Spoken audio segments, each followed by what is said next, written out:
long and love, the child in your eyes, the strength it took to grow to be wise, such tenderness, see through any disguise. Take me in. Welcome to Shelter and Solidarity, a deep dive with artists and activists during this period of COVID pandemic. I'm your host, Joe Ramsey, Zooming and live streaming with you here from Dorchester, Massachusetts, now a full 3 months into our shelter in place. As I speak to you here from the south side of Boston, we are also entering a third week of unprecedented uprisings and mass protests across the United States, catalyzed and brought forth most immediately by the brutal police murder of George Floyd, but in fact, tapping into a long history of racial oppression and systemic racism and police violence across this country, which has been emerging and upsurging in really astonishing ways. Hundreds and hundreds of towns and cities across the United States and across the world have seen mass protests, rebellions, some decried as riots. We've seen police driven from police stations. We've seen city councils pledging to defund and dismantle police departments. We're really in a remarkable whirlwind moment, and we are pleased to have you here today on Shelter and Solidarity number 10, our 10th episode of Shelter and Solidarity. Our theme today is Poets of the Rebellion. And though we continue today to engage the discussion from last week, what these rebellions mean, what are the injustices that are being opposed, the oppression that's being given voice to, the struggle in the streets. Today, we approach those questions from a different angle, from the perspective of poetry, from the perspective of those who, among other tools and weapons, may wield the written and the spoken word as a way to connect the personal to the political, as a way to shed light on the past, the present, and the possible future. We're blessed today to have a group of poets from around the country, from New York to North Carolina and beyond, joining us via Zoom for live readings of their own poetic reflections, their own poetic works, as well as a discussion of this unprecedented moment and what it means and how it appears from the standpoint of artistic production, of cultural production, of poetry and literature, right? What does poetry have to contribute to a moment of COVID pandemic, a moment of massive countrywide and worldwide rebellion, right? What is the particular role that poets and poetry are playing and can play and strive to play in this historical moment we're in? I'm so thrilled to hear the readings we'll have later, as well as the discussion that we'll have with our great guests. Our co-host and our lead host for today will actually be Tim Sheard, my co-producer of this show, Shelter and Solidarity, Zooming with us from Brooklyn. Tim, are you there? I'm here. Thank you, Joe. It's great to have you back on camera, Tim. You're doing so much behind the camera, but you've done so much to organize this show, particularly working through, as I understand it, the National Writers Union, among other networks you have to really assemble a great group of poets with us today. I'd like to actually pitch it to you, Tim, and maybe just you can help us to introduce some of the great talented writers and speakers we have today, and take it. I'll check back later once we've heard some poetry. Take it away, Tim. Yeah, thank you so much, Joe. Thank you. We are very lucky and tonight to have the support of the Harlem Writers Guild, which is a long-established association of writers in many genres, and they've been happy to help us, along with the National Writers Union, to find us poets. And we thought in our shows we often have academics, journalists, activists in the field responding to events, and we wanted to hear from the poets in us and how you're responding to these events and how it's affecting your art. So we're really delighted to have you here tonight. We're going to go alphabetical, and we're going to ask each of you to read one poem or two very short poems, and then we're going to open up some topics to discuss, and we'll hear your points of view hear what's going on with your life and with your career. So we're going to start with Judy. Judy Andrews, you want to unmute your mic? You got to click that unmute. There you go. Oh. And one of our Can you hear me? yes, one of our wonderful Okay. Harlem writers, poets. So take it away, Judy. Thank you. I'm going to be reading from my recently published Kindle book, The Gathering of Gemstones. It's on Kindle, but I will soon have it out on, hopefully it's not upside down. I'll soon have it out in the fall sometime. I wrote a poem reflecting, it's called The Gathering of Gemstones, a poetry collection.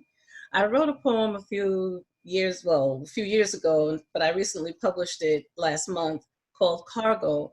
I was reflecting on the African-American experience from the time we arrived here until the time of present day. The name of the poem is Cargo. No other ethnic group has been a slave on American soil. Dr. Martin Luther King Jr., 1929, 1968. No other ethnic group has been a slave on American soil. What thoughts are conjured in a human mind to steal culture, precious riches, kidnap, traffic, breed another human being, store inside a ship as a shipment, as cargo, goods, property, trade, to be inspected, hands all over mouths, sacred breasts, genitals, wombs that cover a heart in pain, hands traveling into soft sections that are private, circling around forbidden places, brown bodies invaded, bartered, prodded, whipped as 3/5 a human, like an animal, from continent to continent for 400 years, creating new nations, a workforce, an economy. For profit? What thoughts are conjured in a human mind to beat religion, doctrine, beliefs into a stolen brown body for profit? What thoughts are conjured in a human mind to rip a stolen brown body from his or her family's arms and not allow either one to read, write, beg, weep, learn for profit? What thoughts are conjured in a human mind to slap, curse, insult, humiliate, torture, spit, maim, scar, wound, tie up to a tree, hang, torch, stab, cut, run over, kneel on, step on, tar and feather, at a party, picnic, in a forest, barren land, watch, laugh, curse, insult, clap, joke, burn, bury alive, invite children to a picnic, party, to watch, eating, movie theater, popcorn, stomp, separate limbs using an animal or vehicle, divide, conquer, using hateful words, deeds, confusion, by complexion, hair texture, eye color, shameful shelter, home, poverty, class, starvation, injustice, inequality. Our children do it now to each other. They stomp hatred into the faces of their brothers and sisters on street corners owned by gangs, engulfed in crack, cocaine, heroin, fentanyl, oxycodone, merperidine, trafficking, stolen brown bodies, kidnapped in America, murdered for profit. Ignorant thoughts are conjured in a human mind today to say, pull yourself up by your bootstraps. Forget about slavery. That happened a long time ago, that crap. Stop being so lazy. 400 years of history is now a part of technology for the human mind to profit. Thank you. Thank you, Judy. Powerful stuff. Powerful stuff. Thank you so much for reading. And we'll get a chance to talk a little bit more about how poetry can touch people's hearts and open their minds, and maybe take away the veil of some of their own indifference or their own illusions. Thank you so much. Let's go on to Mohammed Camara. Are you there, Mohammed? Yes, I am. And you're unmuted. Okay. Take it away. Yes, Mohammed Camara here. This poem is intentionally everything that it is. I'm still making sense of the world around me. It takes place on the Grand Concourse, that's in the Bronx, and it's from a perspectives of an elder Black, that's a male or female, who, once vulnerable to the police, is not fearful of COVID. Here we go. There is a pigeon that frequents my window pane. It paid me a visit this morning to relate the news of the world beyond the walls of my room. It hummed to me in pity, watching me through the glass as I sat in my solitude, alone in my loneness. I felt a rage in my cage. I wanted to be free, if not alone. I gestured at the bird to leave. It flew away in tears. I sat in my disquietude with a pen and a book of poetry to write an incantation to grow wings. For I too had a plan before survival became the plan. I wanted to see Japan with a friend, or Rome, pretentiously standing before ancient ruins like tourists do abroad. But most of my days nowadays are spent before my window pane, on the Grand Concourse, looking onto the street, onto the dental clinic, surrounded by Black youth of all hues, singing blues as eulogies for their siblings who wouldn't die in vain. In the summers past, I watched a little blue building shade the fruit vendor in the minivan, parked on the side of the road, welcoming the endless traffic of daytime travelers.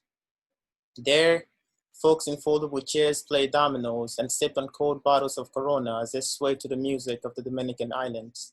Children, little Black boys and little Black girls ran after freedom around and around the fire hydrant as the water gushed to nourish the neighborhood. Young men smoked reefers on the stairwell and chirped politics in the barbershops in the hopes of finding new beginnings to old stories. Beneath them in the D train, working families sat with umbrellas, blue, green, red in color, heading for Coney Island, where good time used to be captured on memory cards. I look onto those plants now, those days of yesterday, behind me, in the back of my mind. But my imagination stops to heed the call of COVID and the cry of Floyd, our unwelcomed guest. Then I find myself longing for noise, longing for life again. Why is everyone hanging online? I think about going for a walk to clear my mind. I think about fresh air. I think about people, agents incognito, waiting to inject me with the virus. I hate the sight of the sun. It reminds me of death. I'm afraid for my life. I've washed my hands dried. My skin is brittle. It cracks. COVID is silent and is violent. It lurks where oculus and roses once bloomed in inner city projects where cardboard boxes and contain names of teens who died to see 2020. Floyd, may you rest in peace, for you too did not keep a diary. I feel the shadows of your voice in my fear of COVID, in my fear of the police. What happened to the music on the block? I can't bear the silence. Schools are closed, kids are inside. The games have stopped. Why am I online? Someone cut the line. I need air. Someone cut the line. I can't breathe. I can't breathe. I can't breathe. Get off my fucking back. I can't breathe. Wow. Thank you, Mohammed. Thank you so much. Powerful stuff. Thank you. Thank you. Oh my goodness. Poet from the Bronx. Thank you so much. Yeah. All right. We're allowed to applaud, right? That's right. I wish we could do this all night, you know. Readings. I wish we could do this. Not going to be cold here. That's right. It's the new territory. That's right. Thank you, Mohammed and Judy. Yeah, I wish we could do this for hours and hours. It's such good stuff.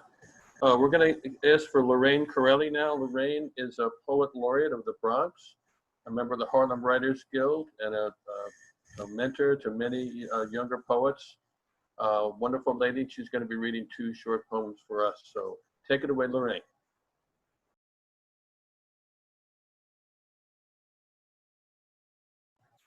Oh, and you have to unmute your mic. Don't forget to unmute your mic so you'll be able to speak.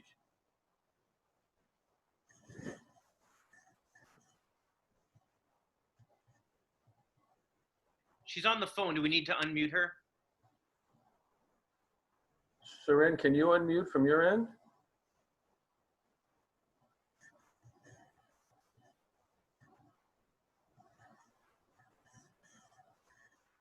Maybe we can. Okay. There I? There you All go. right. Can you hear me? We got You're you. good. Go ahead, Lorraine. Okay. This is entitled Descendant. Growing up, Mama's fried fish, grits, 5 a.m. Southern biscuits, and love were safety and home. Then something happened at around age 7. They started to visit. I heard voices and saw visions, visitations from spirits of the dead. As far back as I can remember, people used to always point and say, she's not here with us. There's something special about that child, not in a crazy certifiable way. Some called me an old soul, I preferring the company of the elders. In their presence, I experienced kinship and great longing for other worlds I have long been absent from. During these visits, my soul would open up and I would cry out to them. There are times I feel myself drowning and must lean on my God, beloved ancestors in inner strength to will myself to live. They listen always, refusing to take me with them. It's not your time, they would say when I pleaded to come with them. Time has passed and my hair has grown white with prayer. I have spent my years piecing together a life, hungrily seeking to rediscover all that has been stolen, hidden, and lost. My body and spirit at times weary. I know the madness of others who talk to themselves. Daily, we search for signs of kin in the faces and speech of those wearing our skin, always acknowledging, never damning their whispers. Theirs are the whispers of those who know and do not know, buried beneath foreign shackles. Here she comes, they whisper. She wears white to purify and purple to celebrate the sacred. Some call her a holy woman, living with spirits of those long gone. All is not sadness and longing. There are times I find great joy and revelation when I have met myself. My heart starts to beat rapidly, my head spins, and sometimes I feel as though I am finally breathing. It is here lives ancient home, smells of ocean and recovered blessed memory, colors and sounds of the unforgotten laugh through me. Then there are times when my blood is restless and I am unable to own peaceful sleep, witnessing this ancestral voices call out to me. We are here. Take hold, live in us. We are how you will save your life. I grasp for what has become mother's milk. I suck in color, drum, dance, and bone. My age, that of ancient warriors, and sky. My breast pyramids, my birth canal, the now. Voices rumbling in my head demanding, I tell all. With each telling my voice becoming their rebirth, promises of hope and freedom. Beloved, do not bury your life. Eat yourself daily, sucking the marrow from your bones. Your liberation power and life have never lived, and do not live in your oppressors' blind laws and raped treaties. Do not love nor listen to those who hold your death. Until you embrace loving self, you will never know home and continue to live without your head. Thank you.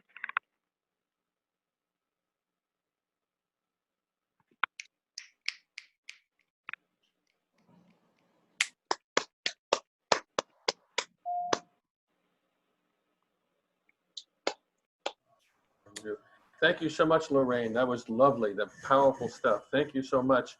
And poets should know that we're recording this program and it will be available later in the week as a streaming. People will be able to watch it and listen to it. Other people, down the road. Just jumping in quick, Tim, I'm also going to offer a few some thoughts and reflections on everybody's work once we've heard through, and we'll welcome other folks to do the same. I thought that it was possible Lorraine had a second poem, I think. Did she mention that before? A second short poem? Lorraine, is that correct? If not, that's fine too. We can keep moving on, but we can certainly cycle back. We'll cycle back. Yeah, we'll cycle back. Okay, so we are now extremely lucky to have a poet activist here, Demetrius Noble, who's going to share a poem with us. Demetrius, take it away.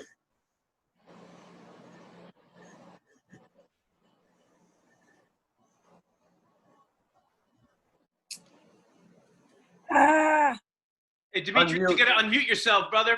Unmute, Demetrius. We can't hear you. Can you hear me now?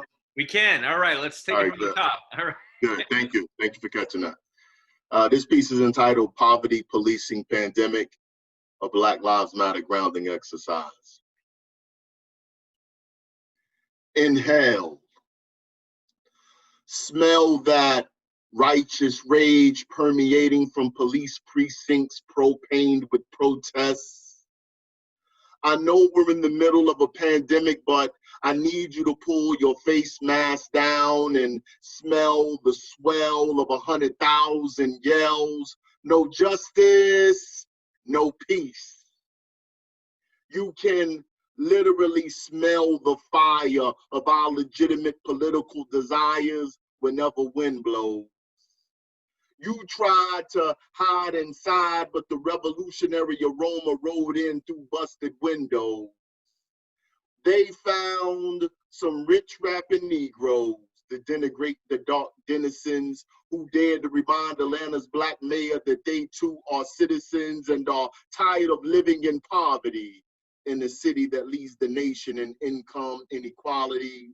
With Black Lives Matter on their minds and the radical inflection point within reach, these outcasts hit the streets and told Mayor Bottoms, fuck your new Atlanta compromise speech. Inhale. Can you smell the fear of orange monsters cringing in bunkers? See the actions of neo-fascists dispatching troops on unruly youngsters? Tear gassing our children because they had the audacity to believe that another world is possible and won't stop until it's achieved. Smell the winds of change riding in on this new breeze. Not even your offensive line can block freedom's fragrance, Drew Brees. See established budgets crumbling from our rumblings as we demand defund the police. See charges being filed as brilliant red fires glow. Hear the chant, Black Lives Matter, as global protests grow. Hear essential workers on a picket line scream, no, we won't go. Feel this mighty movement from below. Witness that this powder keg is about to blow. Take off your face mask. Open your mouth and belt suppress screams. Inhale and smell the city's on fire till you taste the kerosene. Say their names until you taste our pain. Then join us on the front lines as we struggle for change. Don't let these embers cool, youngin'. Feed the flames. Thank you so much, Demetrius. Wow. Go Detroit! Wow. Thank you so much. Detroit rock! We got Demetrius has a video of that too, set to live footage, which maybe we could put up in the chat box. He shared with us a couple days ago. It would be great to send and circulate that to folks on and off this call. Thanks, D. Yeah, that would be great. Maybe we'll go for 2 hours tonight. We'll see, huh? Okay, Mark Polite, we have you up next. You want to be sure and unmute your mic, and you are next on deck. Okay, all right. Evening. Okay, so I'm going to read a poem from my second book, Poetic Ruminations, Volume 2, and it's available on Amazon. This piece is titled, Let Me Tell You About My People. Let me tell you about my people. My people face all kind of evil. Resilient, we win when we aren't supposed to, and deserve a Medal of Honor for all the nonsense we go through. Even when we're hated, we don't return in kind. We find hope in the dimmest of places. Never long cowered in fear, we pass down our lessons to the next generations. Building on the real, living, inspiring, because being Black and American means courage under fire, because the shots never stop. No ceasefire, the peace has expired. Under the gun, even if we don't got one. But my people, we still keep on, whether down south or up south, quiet or slick mouth, we enrich this place, even as we face derision and hate. Whether South Carolina or the South Bronx, our culture is studied and knocked off, appropriated but not appreciated. Let it all seep into your skin. Even though we're set up to lose, we still pull out the win. My people, thank you. All right. Thank you, Mark. Thank you so much. All right. Okay. We have coming up next Raymond Nat Turner, all the way from Los Angeles. He's going to be reading to us his poem, one of his poems, and we're delighted to have him all the way from the West Coast, and we hope he gets back to New York one day soon. Take it away, Raymond. Okay. The truth of the matter is I'm in Oakland, California. I'm from LA originally, but in Oakland. But anyway, this piece is called Essential Work. We'll always need race car drivers roaring down streets where children chase balls. Like we'll always need peaceful protesters pepper sprayed like cockroaches. And we'll always need sleeping 7-year-olds shot while dreaming of dolls, sleepovers, tooth fairies. We'll always need children playing with toy guns in parks, executed before becoming Hulk Hogan's. We'll always need doors kicked in and our daughters and sons slaughtered in wee hours, even if it is the wrong address. We'll always need elderly parents whacked for accidentally pressing emergency alerts. Like we'll always need mentally ill loved ones massacred in their homes. We'll always need men rushing pregnant wives to hospitals shot for speeding, and fathers of 6 hustling too hard, chokehold lynched.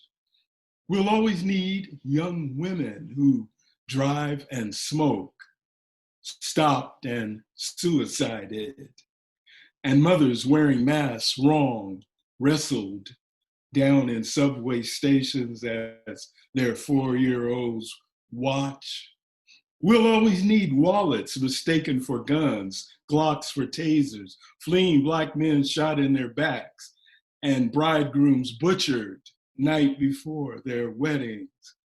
We'll always need tasered hearts, skanking in reggae rhythms, and broken broomsticks rammed up men's rectums for fun.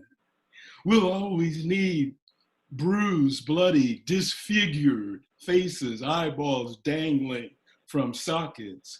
We'll always need drugs and guns planted, growing into cases, concertina wire, COVID-19.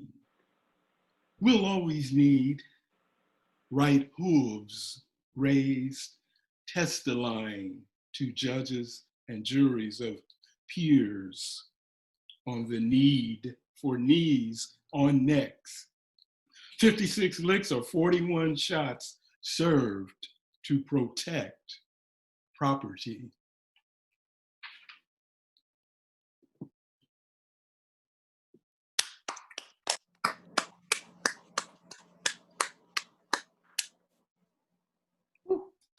Thank you so much, Raymond. Thank you. Thank you. Powerful words. Thank you. Wow. I think we maybe saved our best for last. We have Eartha Watts Hicks. You want to unmute your mic there,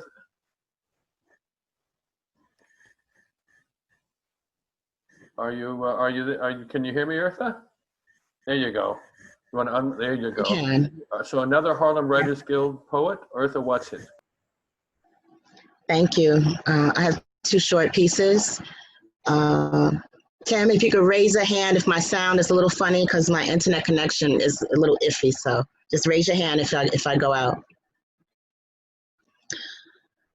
This one's called We Share Our World for a Reason. And it's from my collection of poetry, short stories, and personal essays called Graffiti Mural. We should all be proud of who we are, where we're from, and respect every right to be just as proud. We could all love ourselves enough and appreciate differences in background, class, culture. We would all understand being pro-me does not require anyone to be anti-you or live with us against them divisiveness. But for the stubborn and pig-headed few, fools who refuse to see shifts in society, radical divides melding indistinguishably thanks to biological, extended, spiritual family in a continuum. Someday, minority and majority will not be defined by race, but redefined by attitude and understanding. Hate anywhere hurts everyone. And the next one is called I Woke Up Black. I woke up black. I went to sleep black. I think black, but that does not mean I think dark thoughts. I smell black, so I know black is sweet. I speak black, so I know black is eloquent. My heart is black, so I know black is kind. My compassion is black, so I know black can be selfless. My drive is black, so I know black is the purest form of determination. Can't shut me down. They might try to stand in my way, but they cannot turn me back. My power is inextinguishable. I am black. I love black. I love me. You might ask, how did I get so black, so fine, so eloquent, so kind, so powerfully sweet? I woke up this way every day since the day I was born, and black is all right with me. Thank you. That was wonderful. Eartha, thank you. That was wonderful. Is that last poem, is that published in any of your books yet? Sorry, the last one is from my upcoming book called Graffiti Mural 2. Okay, all right, because that's a great title too, that I Woke Up Black. That's a great title. Thank you, Eartha. That is just fantastic. Okay, so we've heard from our poets. So Joe, I think you want to make some comments? Well, yeah, I mean, I wanted to, I know that we're gonna have a chance to put some questions to the guest readers in a moment. Tim, you're gonna lead that, but I want to thank everybody for sharing your words and your voices. And I just had a couple of, there's so much to say. Like every text that we heard is very rich in different ways. So I mean, I'm an academic literature professor, so I could be thinking about this for days, but I don't want to talk for days. So, because I think one thing that struck me about all of them is that there was a lot captured in a very short period of time, right? A lot concentrated in a very concrete and vivid way. And just to pick somewhere to start, Raymond, so glad to have you back with us today. Raymond did actually spring a poem on us a couple months ago in a previous episode. There's already been a request for that poem in the chat box, but Raymond, listening to you, I was struck by how you concentrated, I don't know, maybe the events of at least a dozen actual episodes, right? As well as perhaps archetypes of episodes faced by people across this country, right? And the different ways in which death and torture and indignity has been brought to people. But you do it in so few words, in such a crystal image, image by image by image, just the kind of accretion of history and even recent contemporary events, right? The headlines of years kind of put into just, a dozen lines. And it just, I literally got chills listening to your work, not only, I think, because of the way you chronicled so vividly these like actual events, whether or not making me wonder if you literally work from the headlines sometimes nonetheless. But also, I think what moved me so much about the way that you presented that work was the framing that you offered, right? With this repetition of the notion, we'll always need, which of course raises fundamentally the question of who is the we that has this kind of a perverse anti-human need, right? And also really throwing into a powerful relief, a powerful irony, this notion of always, what will always be with us, right? This kind of sense of fatalism in a world that can't be changed, and a sense that capitalism or racism or the police or the CIA are just like forces of nature that nothing could ever be done about. And I don't mean to ramble, but I was particularly struck by that powerful poem, which, I hope I can read as well as hear. And it just seemed all of the poets, I thought, really conjured so much, not only feeling, but reflection in so few words, which I think is one of the things poetry can really do, right? Is to kind of concentrate in an image and in a line the complex realities that might really take us pages and pages to explain. And so that one hit me big time, and really all of you did. Rather than give a lecture right now of reflection back on what you said, I'll just leave it there and just and let Tim take the first, lay out some questions. And because I guess what I wanted to hear after hearing every one of you, I'm very interested as to what your process is, how you conceive of the work you're doing, past, present, and future, in terms of how it does intersect this history. Some of you read poems that really engaged explicitly history, in that 400 and 500 year sense, right? Raising that question of what is the connection between then and now, right? Others raised questions about that relationship between hardship and hate and violence and hope and love. This question of how can one conjure something other and better from a kind of history that has so much hardship and indignity and violence. And so I'm really just interested to hear, how each of you, I'm going to let Tim take the lead on this, but how each of you kind of conceives of the work that you're doing. Oftentimes artists aren't always even conscious of what they're doing. You just do it. But I wonder if we can use some of this space today to tease out, without killing the beauty of the art form, to tease out some of the critical reflections about how you imagine and understand the relationship between that struggle out in the street and that writing that happens on the other side of the window inside, to poach a line from our first reader, Mohammed, as well, that relationship between being inside the windows, looking out, and how what's happening outside that window, assuming that window isn't broken as Demetrius figured it, right?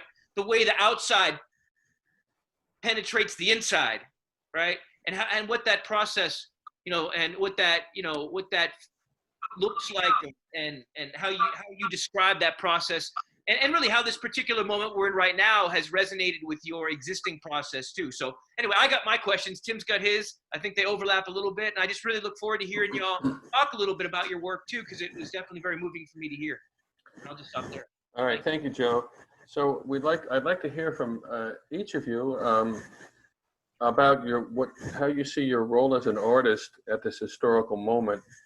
What can you, as a poet and as an activist, as an artist and an activist, what can you do to help make this a better world, to fight against the racism and the oppression and the inequality and the ignorance of this administration? What can you, as an artist and as a poet, how do you see your role in what do you see your role is at this moment in fighting the good fight?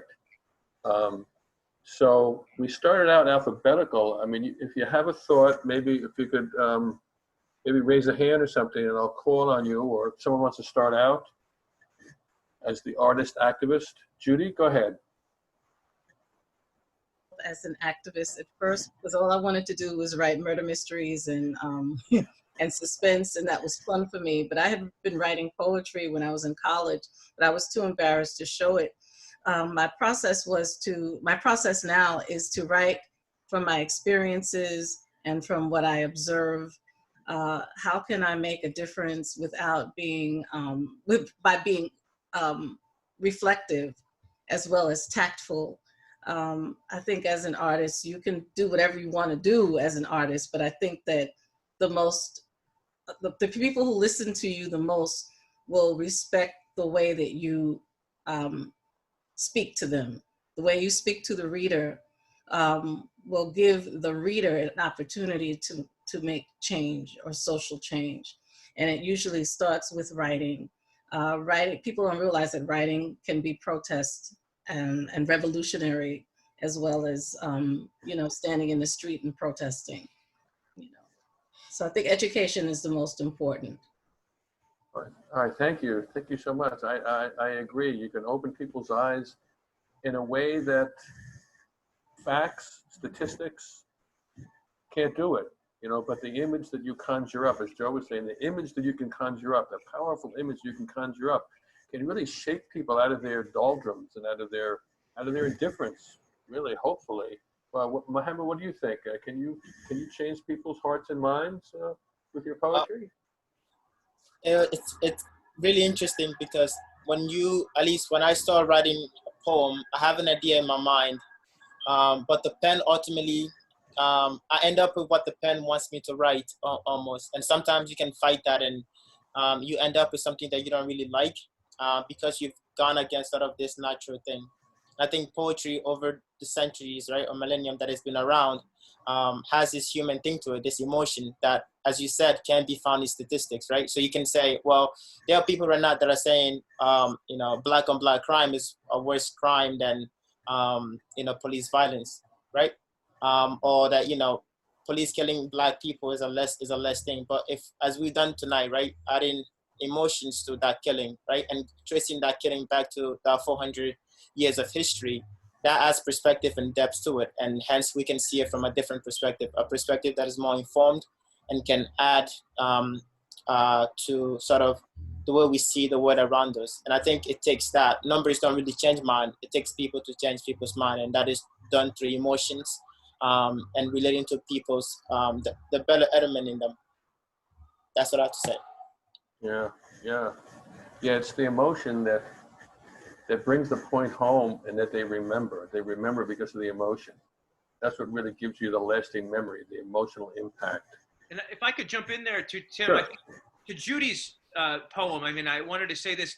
I thought what struck me about Judy's poem wasn't just that it was a poem about emotions, but it was also a poem about what we will never know, what we can't really know, the impasses, right? It's like some things we know, right? Like people were brought for profit, right? That's a refrain that runs through so many of the poems we heard, that clear reduction of human beings to cargo and objects, right? But what I heard in Judy's poem, many things I heard, but one was this constant question, you know, what did they think, right? What did they feel, right? There's as people being treated as objects, and people, someone else later said, I think it was a later poem, said people talked about people who didn't keep journals, right? Didn't keep diaries, right? This idea of like the history, the humanity and subjectivity that was in a sense of written history lost, right? And the poet's task of trying to conjure that kind of impossible, like what is literally impossible, to kind of bring it back, right? Or force us to reckon with what has been lost, right? And so, I mean, I going through Judy's point, it wasn't only like an expression of what, I mean, obviously we're feeling things, hearing it, but it's almost about that barrier to really ever fully hearing, right? Some of the voices of people who were treated in this way. So anyway, that was just one point I thought too. It's also about, like, we can think about the power of words to express emotions, but we can also think about the poetry as dramatizing the limits of words, which is one thing I felt listening to yours, even the style, Judy, the fragmentation of the phrases, right? Like party, kids, smiling. Like it was like, it's almost as if like the fragments of history come down to us through your poem. And it's like up to us to try to like put them back together again in some way. You know, that's one of the things I heard listening to you. But, you know, I'm sure everybody else heard other things. But yeah. Demetrius, I see you're nodding your head. You want to chime in, unmute and chime in? I see you're nodding your head, Joe and Judy. Yeah, no, I'm really enjoying this conversation. I don't know really kind of where to start given the conversation, but I guess to this point of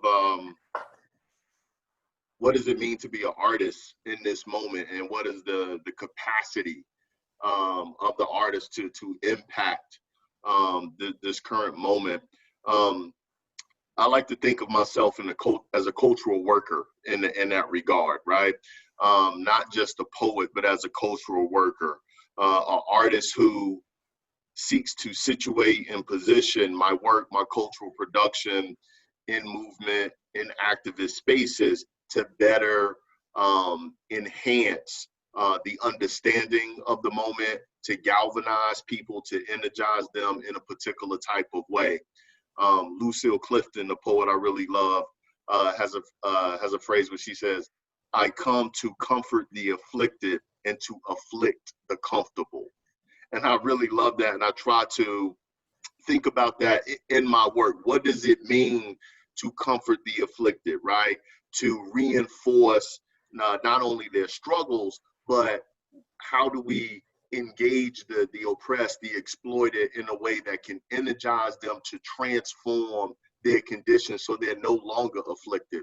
And that's a direct relationship with the folks that are comfortable. Their comfort is built on the backs of the affliction, right, of the masses of people. So that really concise relationship that Lucille Clifton draws out between those in power and the powerless, those who get to be comfortable based on the affliction of the many, right? And then having a poet that seeks to drive right into the middle of that relationship and upset it is really what I try to do often with my work.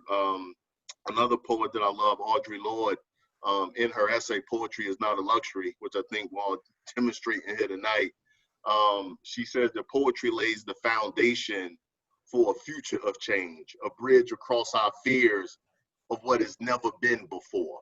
And I really like that, because what Audrey Lorde is challenging us to do is think about what are the possibilities, right? What can we envision? And that's really important. Like, rebellions are built on hope, but they're built on a vision. We have to be able to kind of think outside of what currently is, and poetry gives us a way to start to carve out what those ideas, what those visions are, and then hopefully can inspire folks to try to push forward towards those things. Yeah, well, we know that racism is at the heart of the indifference and the cruelty that the slave owners inflicted, and that was inflicted in Minneapolis, right, on George Floyd. It's the sense that we're special and you're inferior in some way, and you don't have the rights. You don't have the rights. And so I wonder how much can poetry open the eyes of white people who maybe don't quite see us all as being equal, as having equal humanity. Can we open those eyes? Like what Judy was saying, what were they thinking? Well, obviously they weren't thinking very compassionately, right? They weren't thinking they didn't have much empathy or love or understanding. So how can we open their eyes? Maybe Mark, you have a thought about that, Mark Polite? Got to unmute.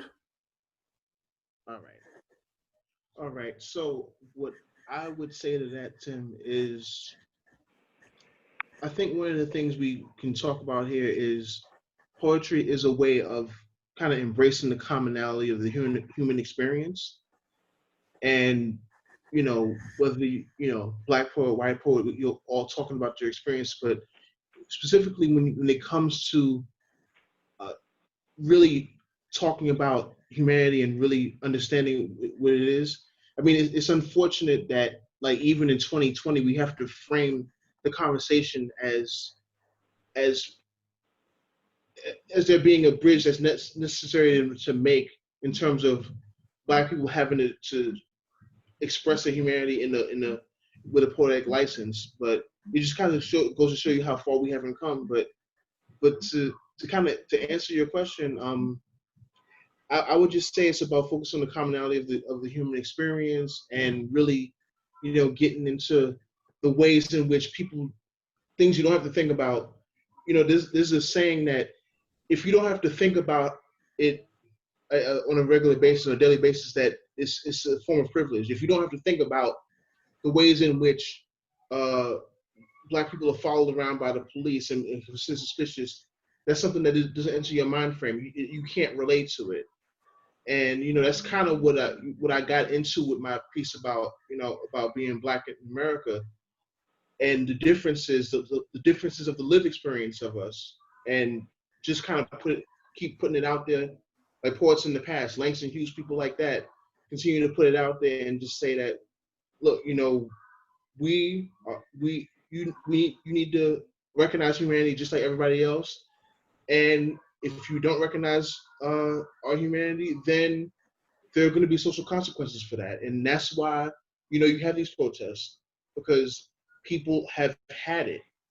People have had it being considered just someone you can just wipe out, try to exterminate the face of the earth.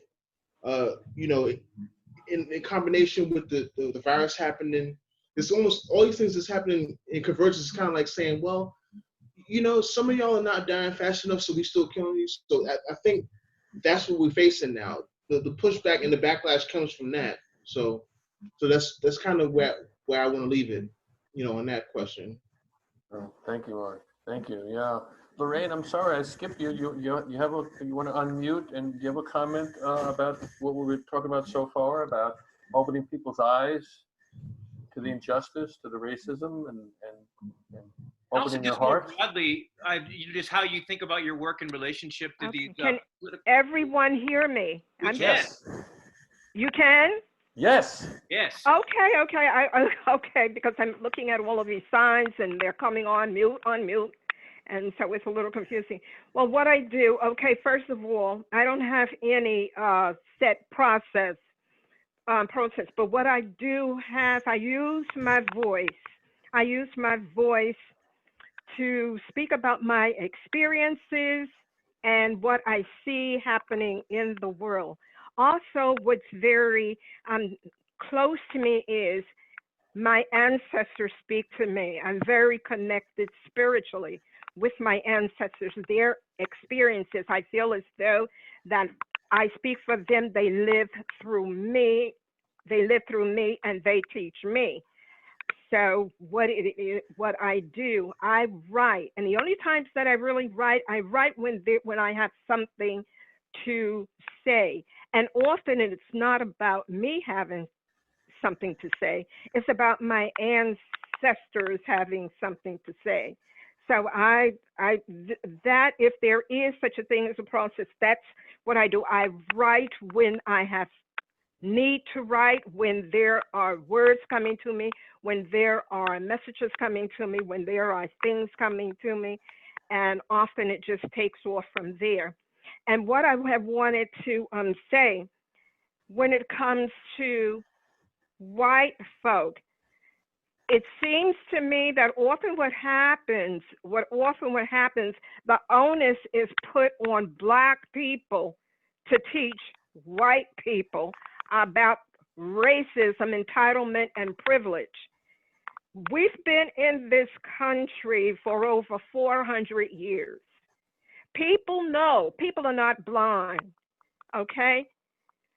People know what lynch means. People know, they've seen lynchings, they've seen murders, they've seen people, they've seen police brutality, but people have a tendency to turn their heads. You know, people are not ignorant and they're not blind, as I stated. They know what's happening. It is what I would say to allies and what we need as far as white people is concerned. We need you to disrupt yourselves, disrupt your families, disrupt your friends, disrupt your communities, and tell them to get their fucking knees off our necks and to stop killing Black people. It's as simple as that. It's not complicated. When you read and you watch on your TV all of these continuous murders of Black parents, children, you know what's going on. You're a parent. Imagine your child being murdered based on the color of their skin. So I don't fall into that category with all of that. Oh, you know, we need to teach them because they don't understand. My God, I've lived a long time. I've seen many different movements. And my God, there are elders around who are like me. You don't even have to be an elder. You're not blind. You're not blind. What you have, the purpose is, what's important, you have to care. You have to care enough. But people are fine with their privilege, fine with their entitlement, and as long as it doesn't affect them in any way, and they're not made to feel uncomfortable, many people are okay. And then you have those allies who are out there and who are raising voice and protesting as well. But those are allies. But the movement, the narrative, the overall narrative belongs to Black people. And what I mean by that, we have to define and determine what our liberation and what freedom means to us. We can no longer allow, and it's happened too many times, too many moments, we cannot allow our message, the movement to be diluted, the message to be diluted with thoughts and policies that do not lead to our true equality and freedom and our liberation. It's very important. We just need to remain in charge of our narrative and say, okay, allies, you have a position, and your job is to go into your, as I stated before, to go into your homes, your communities, and have these discussions with your kinfolk, your friends, because this is where the racism is. It is not our job to go into white communities and to have these conversations about racism and how can we overcome what's going on. No. We've been there. We've done that. where your bodies are really needed. I always said all of these, with all the mothers, the Black mothers who are mourning the death of their children, I always said, where are the white mothers? Why I want to see millions of white mothers and fathers saying no, enough is enough.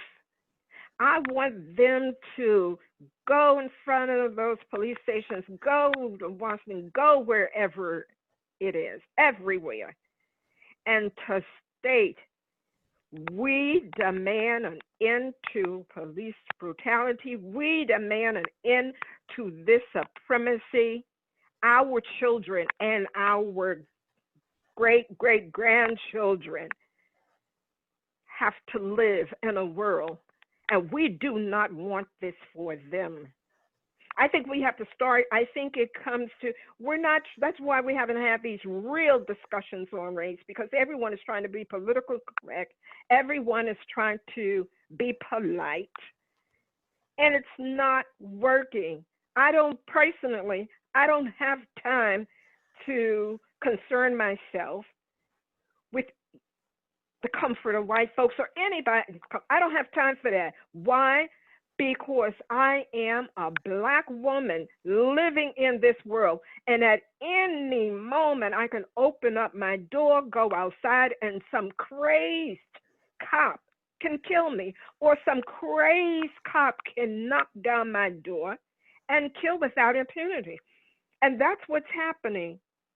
So I want people to get out there and do the work. I'm not interested in these little get-togethers socializing my death.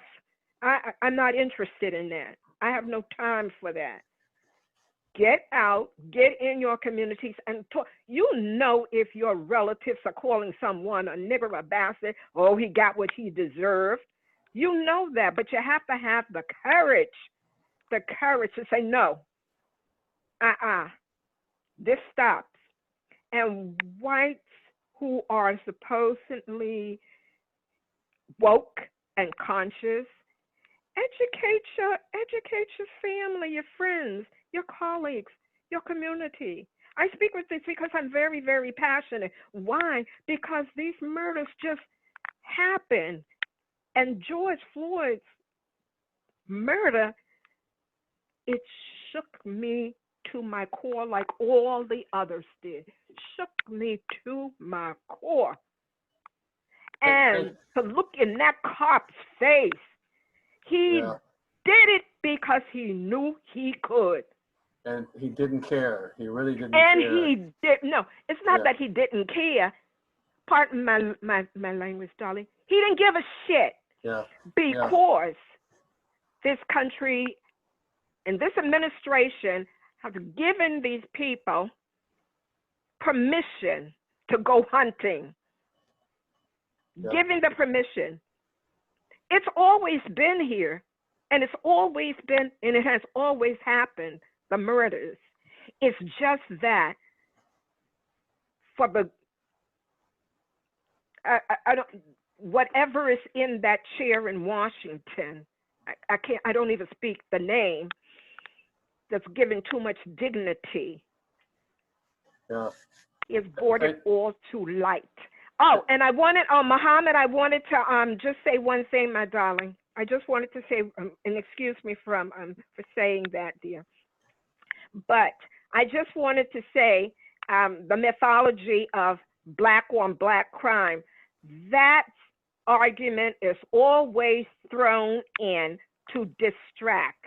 No one says white on white crime, Asian on Asian crime, and how it's a mythology. What you have to look at, that most communities are segregated.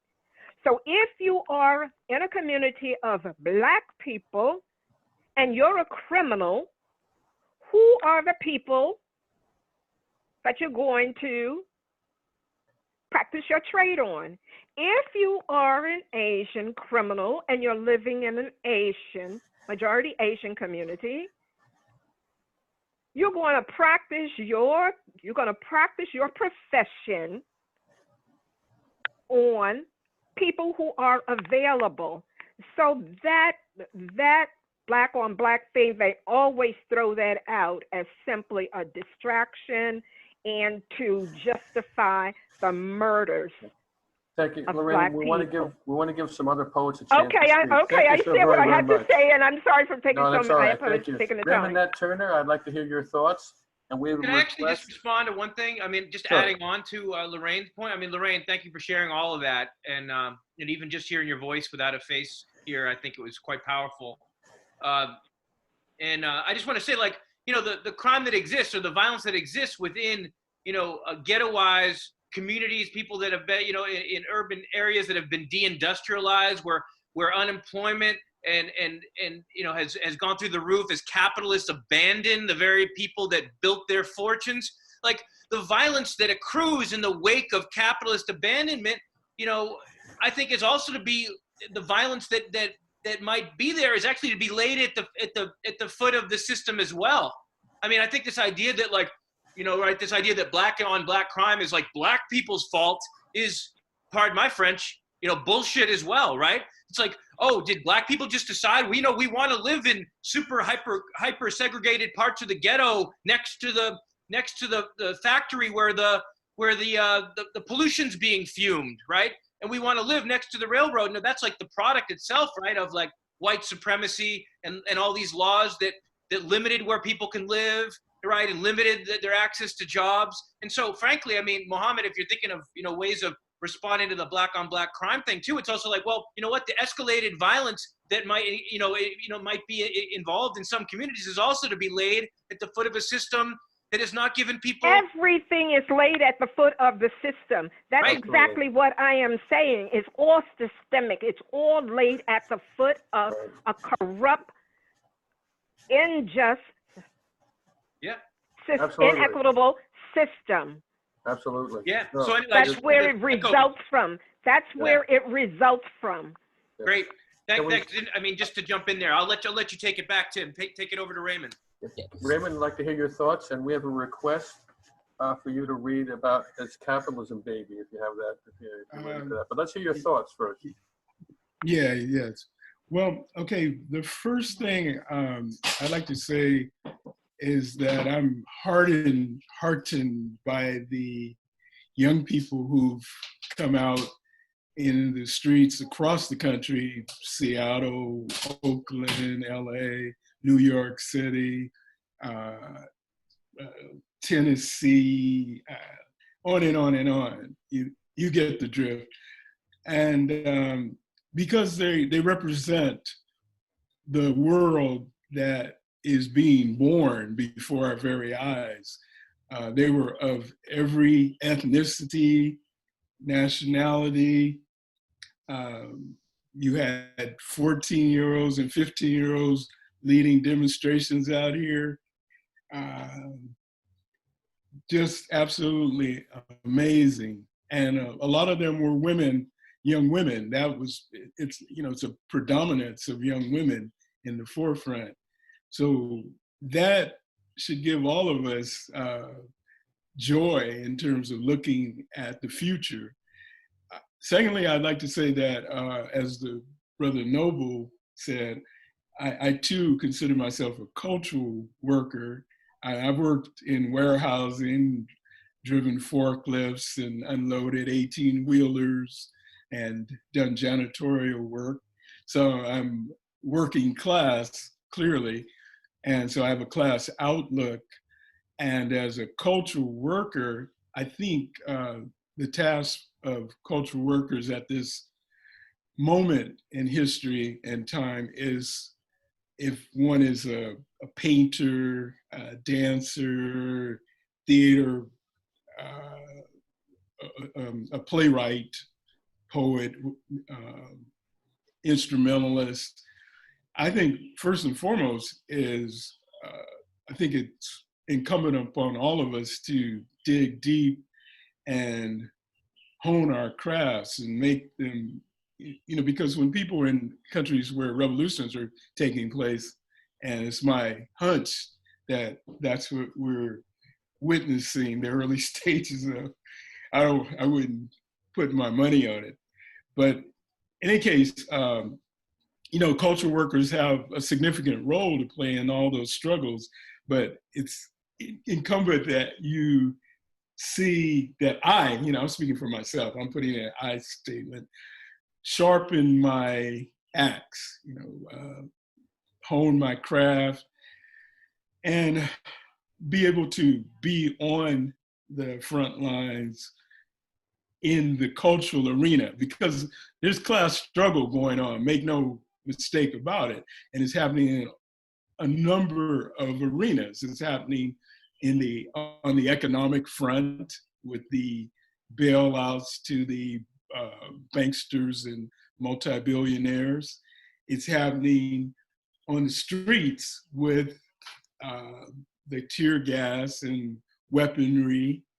And it's happening on the cultural front as well. There's different trends, different tendencies. There's the academics who think that poetry is for a select few, theater is for a select few, music is for a select few. But there are those of us who are culture workers, we differ. We think that the millions and tens of millions who are out in the streets around the world need reinforcement, and that's what the culture can do. And so I'm going to try and wrap up by, I just wanted to address something about, yes, currently with the murder of Breonna Taylor in Louisville, Mr. George Floyd in Minneapolis, and on and on and on. There's a whole litany, and I'm very well versed in who they are. At the same time, it's incumbent on African Americans to have a wide vision. These are onesies, when the president before, people could talk about 45. Well, there was I think of it as 45 automatic, and then the other one was 44 Magnum. And, drone strikes, killing people in Yemen, killing people, green lighting the murder of hundreds of Palestinians, daily, on the daily, like it's regularized, routinized, And so we have to be internationalists. We have to unite with the people that are struggling in Venezuela, Cuba, Syria, Iran, Iraq, all the places where the US imperialists are entrenched. And it bothers me, I can scream when, a lot, for 8 years, a man, I call him the drone ranger. He went into a room and said, I'm gonna kill this person every Tuesday. I call it Tuesday heartbreak. Some family was gonna get a drone strike somewhere around the world. And because he was African American, a lot of people who were African Americans were cool with that. It was like, oh yeah, they were silent. But now when the so-called 45 or boss tweet, as I call it, is doing it, then people get, ants in their pants. It can't be that way. You have to be consistent in opposing this US imperialist beast that we happen to be in the belly of. Okay, and I'll leave it at that. Yeah, Tim, can I jump in on that to Raymond? Raymond, two things you said there, that really resonated and reminded me back of the poem that you did read, is also like, what can poetry do? One thing it can do, and I think your poetry does so well, from what I've heard, and I want to read more, is it to what Brecht used to call in German, defamiliarize, right? The great communist poet, German, right? Like taking something or estrange. What seems like we live in a world where there's endless numbers of barbarities that have been, as you say, routinized, right? Like, oh, another drone strike. Oh, another Afghani family, killed at a wedding. Maybe it's a little blurb that big in the newspaper, right? And the idea that poetry can take things that have been made to seem normal and background, almost like, white noise even or whatever, right? And bring them into the foreground and also give us an angle to see it. Like I think you did with your poem, like with this whole notion of what do we need, right?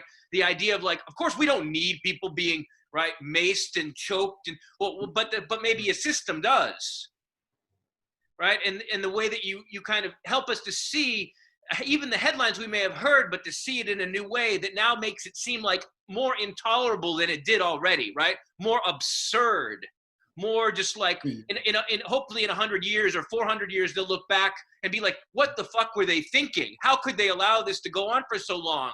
The same way we might look back at certain barbaric practices of a long time ago and be like, wow, what were they thinking?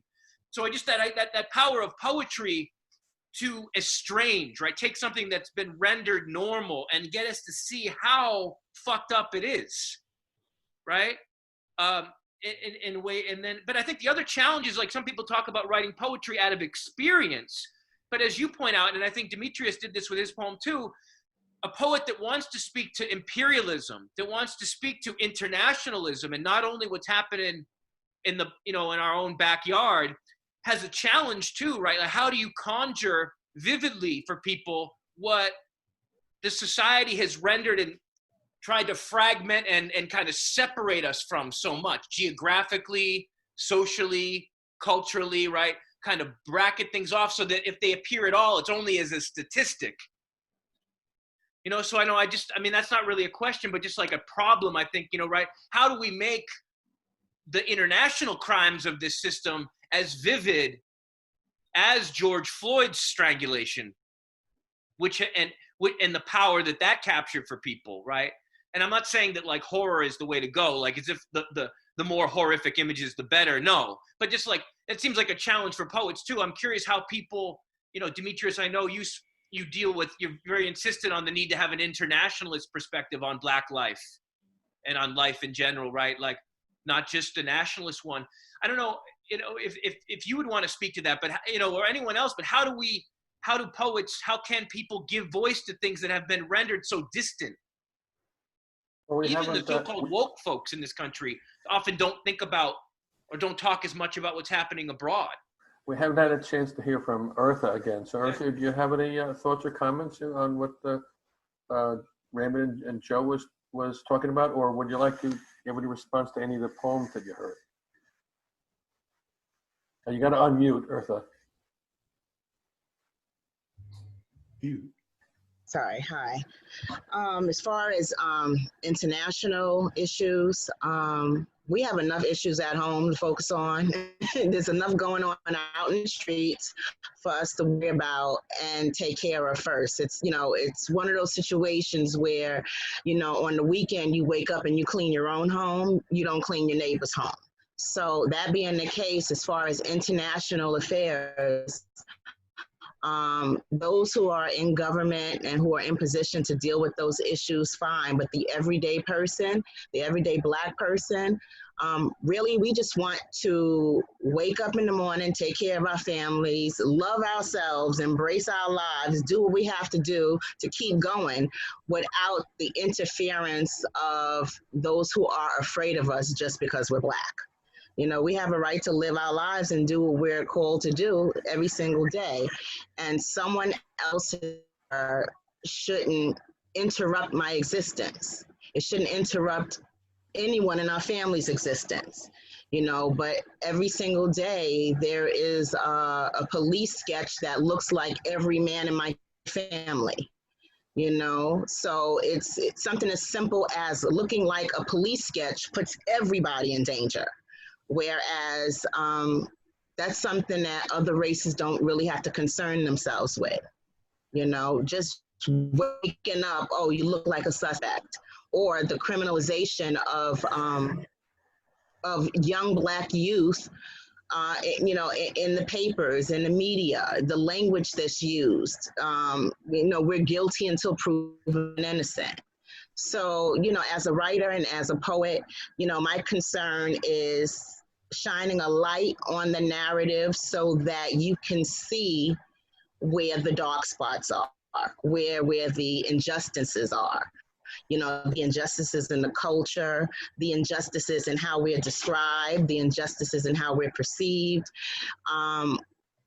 Because we have a right to be who we are without wearing the burden of someone else's perception. You know, we're all individuals, very sweet souls just trying to do what we're trying to do, you know. And it's sad. It's sad to know that you can leave your house or your child can leave the house and be in danger having done nothing wrong, having followed every rule, having done the right thing and been respectful and still be at risk. You know, there was that lie we believed for many years that if we did the right thing, that would protect us. But when doing the right thing doesn't protect you, what's left? You know, so that all being the case, it's sad and it's scary. And yeah, you know, like I said, this is something that we here at home need to focus on, you know, because that's our immediate danger. You know, that's our immediate. Yeah, I'm going to jump in. I don't want to be bogarting. I don't want that appearance, you know, particularly when there are women and, you know, because men tend to speak a lot. But in this case, I really feel I must say something because I'm out here in Oakland, California.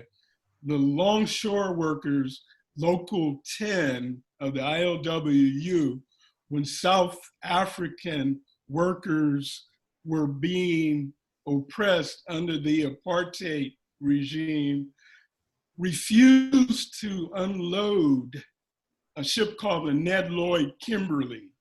They put their jobs on the line, their families on the line, their homes on the line to support the struggles of the South African people.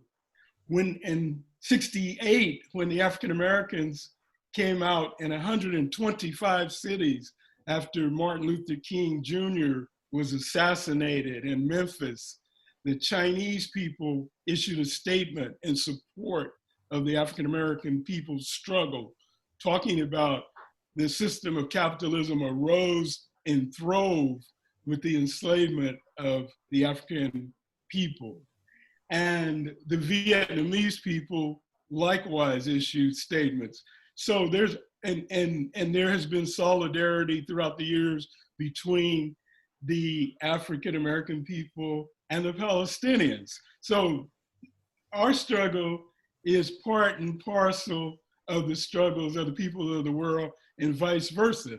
Because people are out in the streets in France, they're out in the streets in the UK, they're out in the streets in South America, all around the world. So we must, you know, we have to fight here, but we can walk and chew gum. We can fight domestically and we can have solidarity with people struggling abroad. That's the way it's been. That's the way Paul Robeson, the great Paul Robeson, that's what he represented. Ossie Davis, Ruby Dee, all of our great cultural workers and artists. Mary Baraka, likewise, was an internationalist. So we can do both. Well, to interject, Raymond, when I was in college, I knew what companies to not support because they invested in South Africa, but that was when I was in college. Now it's one battle at a time for me, maybe because I have tunnel vision, but right now, this whole entire month, I didn't think about any other country unless I looked at the screen and saw them in protest for George Floyd and Black Lives Matter. I forgot about every other issue, so call it my tunnel vision, but right now, this is the matter that's on the plate, at least for me. You know, until this is all settled and it's all squared away and things good, then I can focus on the next big issue. But right now, this is the one that's most pressing. Well, I think that it's very encouraging that we've had protests about the murder of George Floyd in England, in China, in Sweden, in Australia, in New Zealand. I mean, in South America, there have been huge rallies against American racism. And so, as Raymond was pointing out, there is racism and oppression of people is something that goes on all around the world. And I think it's encouraging that we're seeing so much international solidarity for us for a change. I think that's an encouraging thing. And you said a key word. Can anyone hear me? Yes. Yes. Okay, you said a key word, and that is I have lived long enough, as I stated, to see and to participate in various movements, and Black people have always been there. Black people have always empathized and have always put our bodies on the front line for others because we relate to the oppression of others. And because we are having this conversation and because it may have been focused on what's happened immediately here in this country, a number of us are meeting for the first time, or maybe hearing in a conversation or in a discussion with each other for the first time. So you can't speak from a point, you don't know anyone's history or herstory. You don't know where our bodies have been. You don't know where we have placed our bodies and where we have fought. You don't know whether or not. We can't make generalizations and assumptions just because we're having a discussion. You don't know what our experiences have been. You don't know whether we're Pan-Africanist, international. You don't know any of that. What we're doing, we're having a conversation, and I understand what's being said, but Black people have always, and we still, and why the protests, all of the protests around the world globally, are resonating with us now because this is something that we have not experienced. And this is new. We're globally, everyone is protesting the brutality and the murders of Black people. So it's about time, as far as I'm concerned, because we have been in the fight. And as I stated, I've lived long enough. So I've seen a lot. So there will be no preacher to the choir because I've had the guns on me. I've been beat. I've gone through it. I've been through it with thousands and millions of other people. So this is, so I understand, and I understand. I cannot fight for someone. I cannot fight for someone if I'm dead. If I'm dead or beat up and bruised, if I'm being brutalized, no one. We have to speak about those things. We are mothers, we are aunts, we are uncles, we are family who are worrying about survival. I am a woman, I'm worrying about the men in my family. I'm worrying about male colleagues, friends, community members. I'm concerned about all of them. I'm constantly having that talk. I love you, keep safe. I've been having that all my life. All my life I've been having those conversations, and I'm still having those conversations. So what we have to do, what's happening with us too, we are in a state of trauma as well. We've been experiencing trauma since our ancestors were enslaved, and it's never stopped. It's just been piled on and on and on and on. So we're dealing with mental health. We're dealing with mental health. By profession, I am a mental health counselor, and I'm a thanatologist, one who specializes in grief and bereavement. So this is a time where I'm doing a lot of counseling. I'm doing a lot of talking. I'm doing a lot of listening. And these are my tools, as well as the writing and the speaking. But I'm thinking about life. I'm thinking about not only surviving COVID-19, I'm thinking about surviving these crazed, maniac, savage beasts in uniform. And I'm going to call them what they are. Not all. But I'm going to call those that are committing these murders and what I see, and those who are complicit, what they are. I am not going to dignify them by giving them human status. So we're trying to survive. And if I'm being passionate about it, so be it. I am unapologetic because my life is at stake, and those that I love, their lives are at stake. So every time I hear of a death, a part of me dies as well.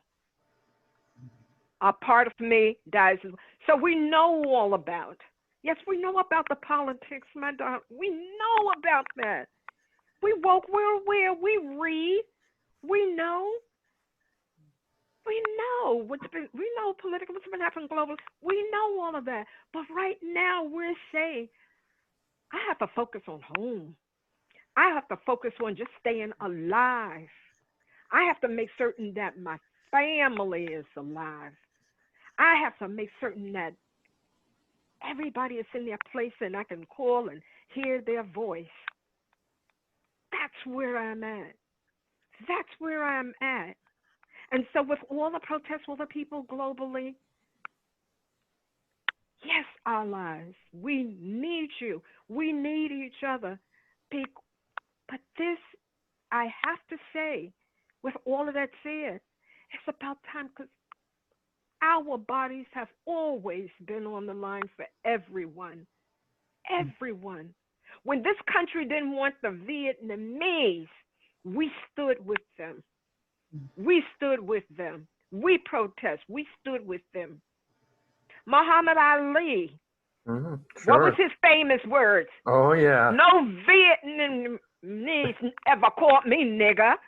That's okay, right. so I go back. Come on now. 2021, I turned 70. Okay?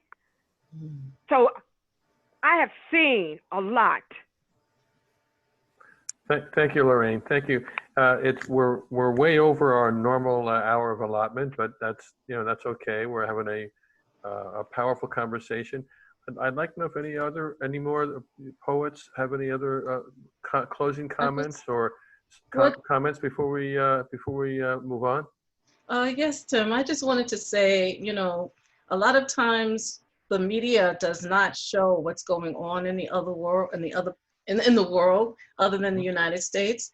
And what I noticed is that if you turn on every channel, they just replay the same. It's almost like they're buying stories from each other, and you just see the same stories over and over again. When I was in Senegal a couple of years ago, I was watching the television in my hotel room, and there was news from just about every country in the world: Spain, China, Germany, Sweden, England. You saw it all, and I think the problem with American media is that all the stations play the same thing. And we never really get a good perspective of what's going on in the world unless we go out and find the media that we like and read about it. But that is an issue too that needs to be dealt with. I completely agree. And I think, so going back to the international kind of perspective of protest, right? Even in 57, 58, when African countries have been liberated, you have people, you have African-American musicians, you have, I think MLK even went to Ghana to stand with the people there. And actually even recently now, I was in France not long ago, studying abroad, and the Black actors there protest against the French film industry, because a lot of the time Black people that were represented in those films were either serfs or, you know, not in the main roles. And I think that movement was inspired by the Black Lives Matter movement that started a couple of years before that. So a lot of the time, actually, Black culture is influencing minorities all over the country, I mean, all over the world. And sometimes we're not even aware of that. And I think a lot of it has to be with the fact that our media is very insular. It only talks about us because we are the big thing, after all, in the world. So just because we're not seeing it doesn't mean it's not happening. And just because of that too, we shouldn't disregard those people, because I think it's with their solidarity that we can combat this immorality that has come about through capitalism, as well as other institutions that are oppressing people like African Americans here, but also globally. And let me just give a plug for the movie Cook Off, a cooking competition in Zimbabwe. It's a wonderful little movie. Get a chance to check it out. Joe, you have another comment? I mean, I know I wanted to make one comment or two. I mean, we have a very interesting discussion here about, like, on the one hand, the pressing need to engage with what is immediate, the immediate injustice that's in one's own backyard, right? The need to take care of what's happening in the street here before, or to the, you know, there's so much energy that needs to go into that right now just to stay alive, just to protect, right? That it's hard to even think about having the space to, like, consciously talk about, you know, intervening in U.S. imperialism in Yemen, right? So, which is, I think, a very real tension. We all, I mean, people have scarce energy, resources, emotional, just time, people working jobs and then trying to find some time to write and take care of kids and everything else. But it's, I think, I mean, the point I would want to make would be that things don't necessarily have to be consciously related to be related. Like, I mean, I think one thing that's hopeful about this moment too, you know, I come from a Marxist tradition, but I know there's, you know, where there's a way of thinking about how things are connected in a deep way, right? But there's also now a tradition which is related but different to the Marxist tradition, but overlaps, about talking about intersectionality, right? And really the emphasis on thinking, seeing the connections between different struggles.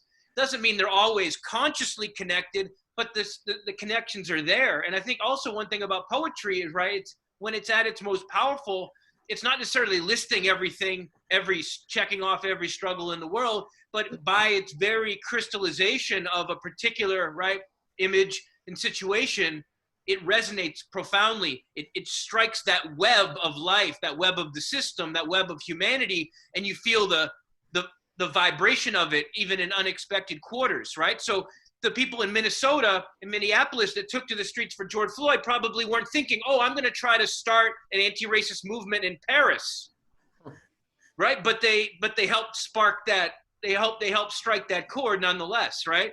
And I think that's one of the paradoxes of capitalism and imperialism, and which to me is always, you know, racism built into that, is always like the way that it can make us feel more disconnected and isolated, or it wants to, right? We're all just individuals. We're all just, you know, in contracts, you know, in separate little compartments, but actually we're more connected than ever. You know, whether the essential workers we depend on to get through our day, etc., which is an international group itself. So it's like, I mean, I'm not trying to preach this. I just talk passionately, which passion is definitely welcome on this show, Loraine, as you pointed out.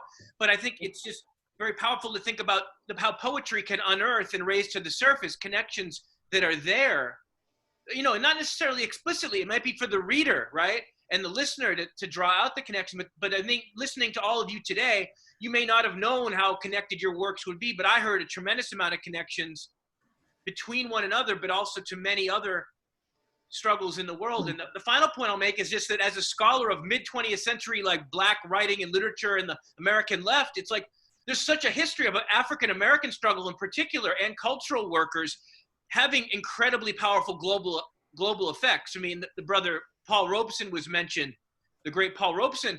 But he's also exemplary because, right, for those who don't know, and probably most people on this call know, but the government worked their ass off precisely to cut those international ties, to the point denying him a passport, so he had to sing and perform to his Canadian audience across a river, right? So It wasn't just him. Many others also. Yeah, no, exactly. I mean, and the Lorraine Hansberry I'm thinking of, really there's been a profound internationalism to African American radical and artistic tradition that mainstream culture and dominant culture has tried to cut, at least in the public consciousness, but it never has been able to, and it really can't, because the African American struggle, at least as I understand it, is so deeply bound up with so many of these other international struggles. And there's quick hope question in that. here. Well, I think also for the history, people have to understand that, during the slave trade, Africans went all over the world. They were traded all over the world because there was a global economy for the slave trade. And we just got off at different, we were just placed in different, ports. Mm-hmm. But we have similar cultures, we have similar experiences. We are not really completely separate, Yeah. Raymond, that needs to be taught in the school. There needs to be more history about the slave trade and how imperialism spread around the world. It wasn't just one place, it was around the world. So I think a lot of people don't know that. I mean, I don't want to even talk about, who, the beast, but he doesn't even know about, the Confederate Army and the Confederacy in this country. So history is a big part of, teaching our children exactly what happened during not just the slave trade, but the culture before the slave trade. There was African royalty, there were diamonds and riches and minerals and, you name it, it was in Africa, and that's not even discussed at all in school, So they have to understand that there were people who were in royalty before the slave trade began, and it didn't just start with a ship. Raymond? Mm-hmm.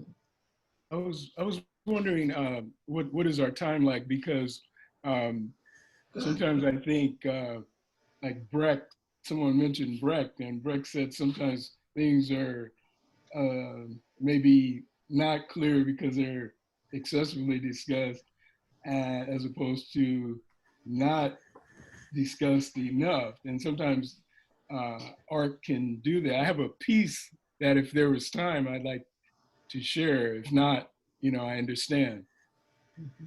Maybe we could go out with a couple of poems. I know Demetrius has a piece that's ready as well. And I know there's been a request for Raymond already from the chat box. Tim, is it okay with you? We'll sure. go Raymond, a couple of poems. Yeah, why don't you go with another poem? And we'll say goodbye and talk about next week.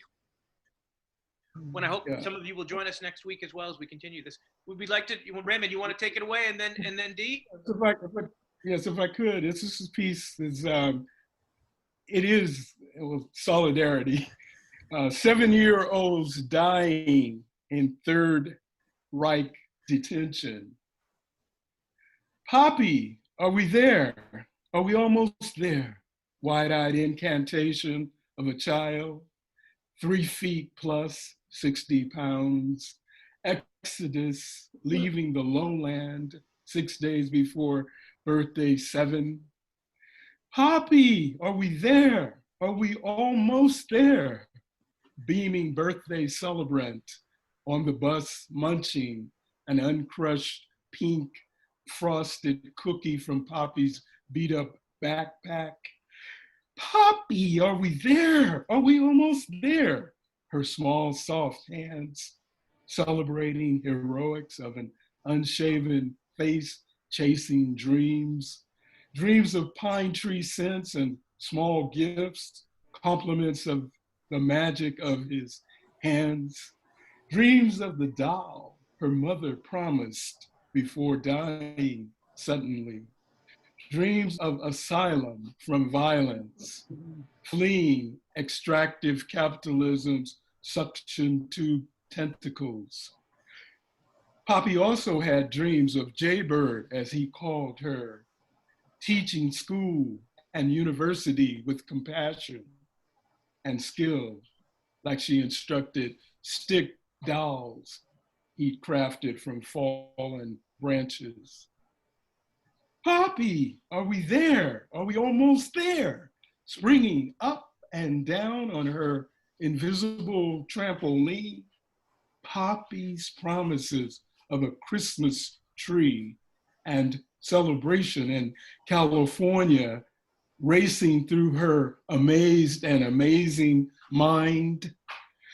Poppy was proud. His back burned and ached. He clenched his teeth when she fell asleep. His stomach growled, rattling sunken sides. He went without eating, so her belly would be full. He took tiny swigs of water so she'd have enough. Football fans who love players that play through pain, basketball fans who love players that create their own shots, just chasing dreams thousands of miles through government gang-infested swamps, bad back, 7-year-old in tow, show up in your thicket of statistics and fantasy. Poppy, are we there? Are we almost there? To her, the bumpy ride, jarring dreams, juggling her belly up and down was an adventure. And Poppy had prepared her for it with bedtime stories where everyone lived happily ever after. Arriving at a border swarming with uniformed thugs, 3/5 human, igloos pumping raw sewage through veins whistling Dixie, prying Poppy and Jaybird apart, her forehead a 105-degree radiator, body spasming, eyes rolling round in their sockets, tummy evicting the food Poppy fed her. Terrorist tricks to breach the border, enter the US, as were her delirious, distorted, slow motion last words. Poppy, are we there? Are we almost there? Wow, thank you, Raymond. Oof. Ooh. All right, Demetrius, you get the closing piece, and stay around for the music. We got great theme music for our show. Yeah. Thank you, Raymond. That piece was amazing. As was the first as well. That was amazing. This last piece that I'll share is entitled "Where We Stand." And before I get into the piece, just to say briefly, as a response to the earlier conversation we had concerning internationalism, and what Joe said, seems to be a certain kind of tension between the immediate issue we're facing at home versus an internationalist perspective. I would challenge us to think about those things not as an either or, but a both and, right? The immediate attention that we can focus with tenacity, with clarity here at home in our own backyard, as the earlier sister said, we've already seen how that can inspire folks abroad, right? So there is certainly a certain way where our tenacious and focused efforts with clarity under the right political principles can inspire folks all over the world. So I think it can be a both and as opposed to an either or. And as several people have said here already, the Black struggle has continued to be a muse of inspiration for oppressed people globally. So I'll just say that. But this piece is entitled "Where We Stand." They say they want to make America great again. We say, let's make America shake again. As we bang on the system with force held in our interconnected fates again, until they resurrect McCarthyism to red bait again. Let them curse us as filthy socialists till the day it ends, and let us agree as we know it's the only way we win. With bated breath, let the bosses inhale the wind from collective sigh and shout of an alienated kin, determined to bring the ruling class to its bloody end, crushing capitalism so it can never come again. A class in itself, for itself, is where we stand. Whether you're black, white, straight, gay, queer, or trans, a movement not confined by the borders of any land. So all refugees are welcome here to build and plan. We yell, fuck your wall and deportation programs. We raise revolutionary fists alongside immigrant working hands. Which means, Obama, you don't rise above this critique. We haven't forgot that you are deporter in chief. Trump only hopes to do what you already achieved. And we recall how you play states' rights with police, maintaining bureaucratic distance from black rage and grief. You offer feudal body camera remedies while sharing empty sympathies, saving your real energy to curb black working class militancy. And we have not forgot the drone showers your imperialist power unleash. Behind your charming smile lie fangs of beasts, where black dreams and bodies decay between your teeth. 8 years of you secured no relief as we endured the onslaughts of Wall Street. Your endorsements for Hillary fell dead at our feet, and Biden promises austerity minus the tweets. This is why we mobilize in the streets. People power comes to dismantle the state. Working class power comes to free the human race. We come to stop the tyranny of your oligarchies. We come to crush Democrat and Republican parties. We come to stop the transition from backward populism to fascism. We come to eradicate capitalism, replace it with egalitarian socialism. We believe in radical internationalism that overthrows the chokehold of nationalisms. We believe in the dictatorship of the proletariat. So Trump, be prepared for how relentless this resistance gets. Global rulers, be prepared for a mighty clash that promises the final coup of the working class. Lenin asked, what is to be done? The answer lies on the tip of an Afghan woman's tongue. From under her hijab, she yells, workers of the world unite, organize. Heed her call till our revolution is realized. Let's make the whole world ours again. A class in itself, for itself, is where we stand.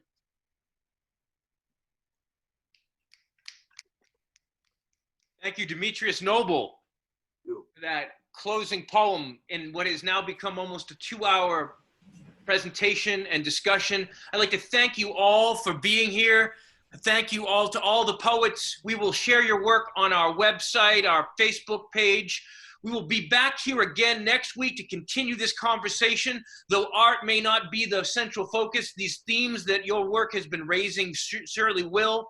Our focus will be on resistance in and outside the prisons around the issue of mass incarceration. We will be co-hosting the next episode with the group It's Up to Us to End Mass Incarceration, a grassroots organization out of New York. And the week after that, we hope to have our episode focus on the ends of policing, getting some reports from Minneapolis and other cities where the dismantling of police departments is literally on the agenda. We hope that some of you will join us, back next Thursday, 7 o'clock Eastern Standard Time.